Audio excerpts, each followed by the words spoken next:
Harga Bitcoin kembali melesat dan mencapai level tertinggi dalam 18 bulan. Padahal tahun lalu harga aset kripto ini anjlok hingga menyentuh Rp15.000 per dolar. Nah, lantas apa yang menjadi penyebab utama kenaikan Bitcoin ini? Dan untuk membahasnya, sudah bergabung melalui sambungan virtual Direktur Eksekutif Asosiasi Perdagangan Aset Kripto Indonesia, Asih Karningsih. Selamat pagi Mbak Asih. Selamat pagi, Mas Yudi. Wah, ini kripto sepertinya yang buat yang FOMO tadi langsung ya sepertinya mencari kripto dan akan berinvestasi karena kenaikannya cukup signifikan. Nah, kira-kira apa faktor fundamental yang menyebabkan dan mendukung kenaikan kripto begitu tinggi selain tadi ada asumsi The Fed tidak akan menaikkan suku bunga lagi sepanjang tahun ini, Mbak? Oke, tadi sebenarnya Mas Yudi udah sempat sampaikan, udah sempat tersebut mengenai Bitcoin ETF ya. Kalau singkatannya juga tadi udah sempat disebut, yaitu Exchange Traded Fund.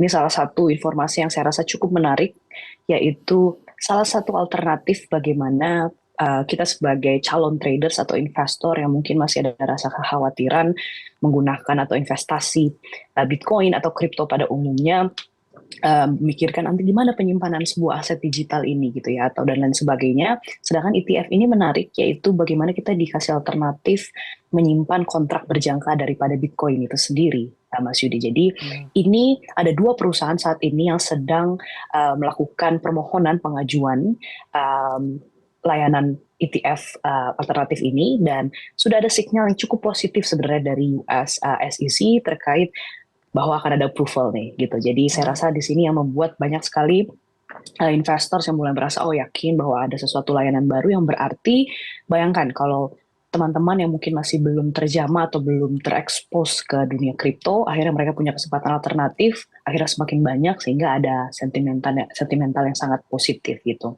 Di luar itu saya rasa juga kalau kita ngomongin fundamental ya, ada beberapa isu tadi Mas Yudi juga udah sebutkan bahwa beberapa bulan atau tahun belakangan ini kita sebutnya winter season, yaitu masa di mana harga kripto secara general termasuk dalamnya Bitcoin stagnan dan cenderung rendah gitu.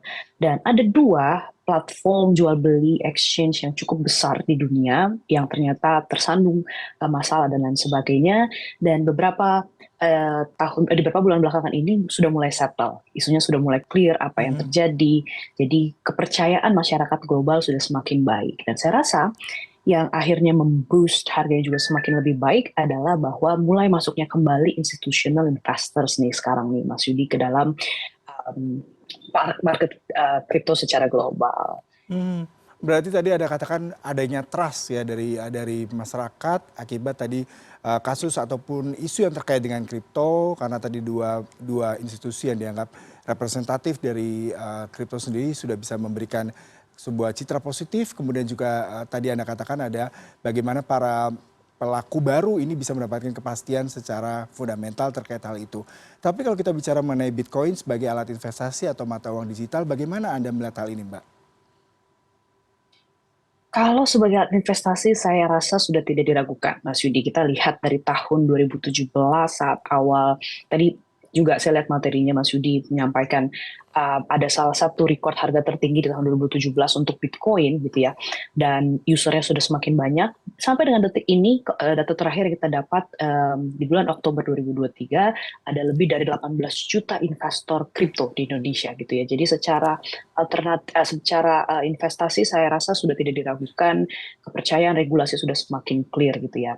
Tapi kalau tadi pertanyaan sebagai mata uang digital, ini masih harus diskusikan lebih lanjut. Kenapa? Karena di Indonesia kita tahu ada peraturan dari Bank Indonesia bahwa legal tender atau alat pembayaran yang sah hanya rupiah gitu ya. Meskipun ini juga salah satu, semoga ini menjadi informasi yang sangat baik saya rasa, bahwa belum lama ini ya Bank Indonesia mengeluarkan white paper atau semacam proposal sebuah produk baru yang akan dikeluarkan oleh Bank Indonesia yang namanya Central Bank Digital Currency atau CBDC, yang dibentuk di atas distributed ledger technology atau blockchain, teknologi yang ada di balik kripto atau Bitcoin gitu. Sehingga kita lihat ini jadi satu boosting yang juga cukup baik.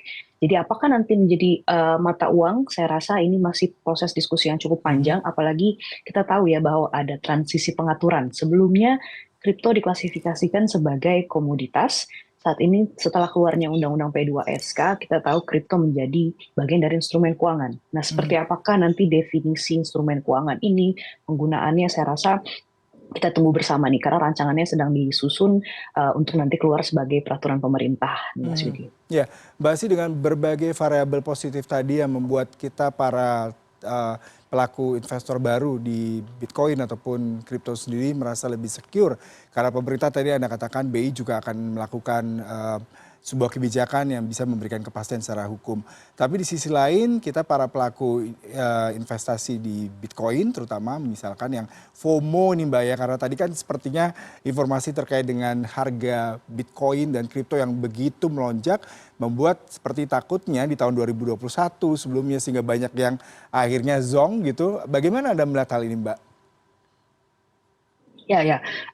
Ini sesuatu yang nggak bisa dihindari, Mas Yudi, bahwa ini sebuah siklus. Saya rasa tidak hanya di kalau kita ngomongin Bitcoin, berarti di dunia kripto, tapi saya rasa tadi ngomongin saham dan lain sebagainya ini sesuatu yang sangat relevan bahwa setiap ada peningkatan biasanya bisa aja turun, bisa aja ada koreksi harga dan seterusnya gitu. Jadi saya setuju kalau kita ngomongin mengenai teman-teman investor tahun lalu memang tahun 2021 saat harganya Bitcoin luar biasa tinggi, ternyata banyak berbondong-bondong orang mulai masuk ke dunia investasi kripto gitu ya. Jadi saya setuju bahwa perlu memang ada proses analisis dan lain sebagainya, di mana sebagai individu kita merasa lebih bertanggung jawab, tahu resikonya bahwa contohnya gini ya tadi kalau kita ngomongin harganya sekarang cukup tinggi di Mhm. 42.000 US dollar, Ya. itu bisa aja mendorong teman-teman para yang sebelumnya sudah membeli di harga yang lebih rendah, mereka jadi terdorong untuk menjual. Dan saat menjual ya bisa saja nanti mempengaruhi harga mungkin turun lagi dan lain Mhm. sebagainya Mhm. gitu ya.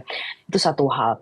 Hal lain juga saya rasa yang perlu diperhatikan karena ini positif tadi Mas Yudi yang bilang bahwa ini menjadi satu sentimental yang positif sehingga akan menjadi positif lagi. Saya rasa ini kesempatan yang baik di Indonesia untuk kembali meningkatkan pasar kripto menjadi lebih baik. Di satu sisi ini kesempatan yang baik juga untuk pemerintah memperhatikan apa hal yang membuat industri kripto di Indonesia sedikit melemah di beberapa tahun belakangan ini Mhm. gitu. Salah satunya kalau saya boleh sebutkan itu adalah Mas Yudi terkait pajak. Kripto Mhm. itu sudah dipajaki Ya. sejak bulan Mei kalau saya tidak salah ya di bulan Mei tahun ini dan ada tarif pajaknya dan lain sebagainya. Nah, saya rasa ini perlu Mhm. dipertimbangkan tarifnya gitu ya. Mhm. Kenapa?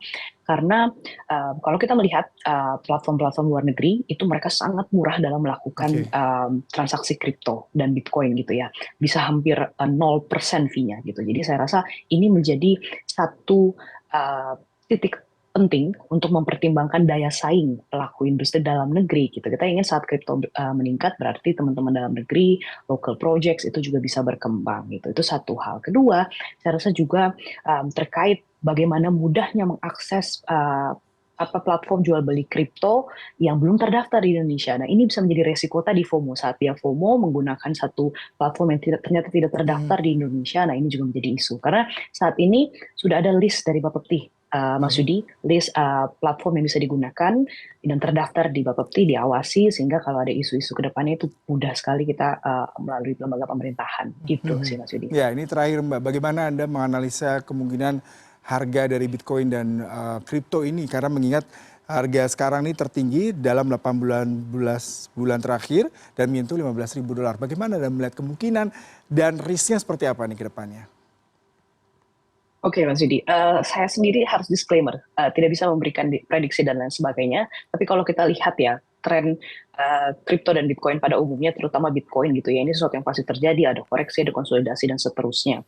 Kita ingat tadi tahun 2017, tertingginya sempat mencapai 20.000 US Mhm. Mhm. dollar, tapi setelah itu juga turun menjadi 10.000 US dollar gitu terendah. 2021 juga mencapai satu all time high barunya daripada Bitcoin yaitu mencapai 69.000, tapi setelah itu turun lagi ke 18.000 US dollar Mhm. gitu ya. 2023 saat ini kita lihat memang sudah mencapai 42.000 US dollar, yang berarti ini sebenarnya barrier yang belum pernah dicapai betul tadi Mas Yudi bilang selama 18 bulan terakhir ini akhirnya terlewati gitu ya. Dan memang kalau diprediksi pada umumnya adalah kalau mencapai titik tinggi baru ya akan melewati yang sebelumnya gitu. Berarti Mhm. kalau 2021 ada 69 US dollar ya mungkin bisa lebih tinggi. Terutama saya rasa ada antisipasi masyarakat terhadap Bitcoin halving, yaitu proses di mana jumlah reward yang didapatkan oleh para miners saat dia menyelesaikan sebuah algoritma, jumlah rewardnya akan menjadi setengahnya gitu, Mas Yudi. Dan saat menjadi setengahnya, berarti semakin sulit untuk mendapatkan Bitcoin, yang berarti demand-nya tinggi, supply-nya terbatas nih gitu. Nah ini juga jadi salah satu hal yang menjadi kenapa teman-teman di investor kripto mulai melihat, wah ini ada kesempatan bagus nih untuk mulai invest gitu ya. Itu satu hal gitu. Jadi resiko saya rasa selalu ada. Kembali tadi beberapa hal, terutama FOMO itu juga jadi satu hal yang penting. Tapi saya rasa investor Indonesia sudah semakin pintar nih, Mas Yudi. Sudah semakin, kalau kita ingat beberapa bulan ke belakang saat winter, nggak terlalu banyak nih yang teriak-teriak seperti dulu gitu. Karena paham bahwa ini selalu terjadi, ini sebuah cycle gitu. Dan hal itu dibutuhkan. Koreksi harga itu adalah hal yang dibutuhkan. Kenapa? Sehingga teman-teman yang fokus kepada pengembangan teknologinya, terutama use case real yang bisa diimplementasikan di sektor real, ini juga menjadi suatu yang penting untuk dikembangkan saat winter gitu. Jadi tidak hanya sebatas ngomongin Bitcoin, ngomongin kripto berarti hanya sebatas perdagangan gitu. Jadi akan menjadi lebih luas lagi. Tadi saya sebutkan bagaimana kripto sekarang sudah masuk dalam instrumen keuangan nih di pengaturan P2SK. Wah, menarik sekali perbincangannya pagi hari ini, Mbak Asih. Terima kasih untuk waktunya berbincang dengan CNN Indonesia Business and Referensi. Selamat pagi, salam sehat selalu, Mbak. Thank you.